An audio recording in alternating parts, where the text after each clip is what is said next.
Hello বন্ধুরা, আমি আবার হাজির একটা হেলদি আর টেস্টি লাঞ্চ থালি নিয়ে করে। তো এখানে আছে রুটি, এটা আটারই রুটি, ওটসের না। আর তার সাথে আছে সয়াবিনের তরকারি, পেঁয়াজের স্যালাড আর দইয়ের রায়তা।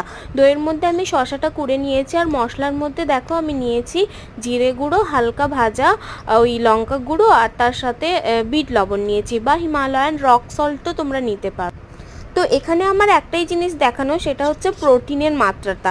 দেখো, সয়াবিন যখন আমরা ভাজি তখন কিন্তু অনেকটা তেল টেনে নেয়, ঠিক আছে, কিন্তু আমার এটা তেল টানেনি, কারণ আমি অল্প তেল মাখিয়ে মাইক্রো ওভেনে এটাকে সেঁকে নিয়েছিলাম। এই দেখো আমি দেখাচ্ছি।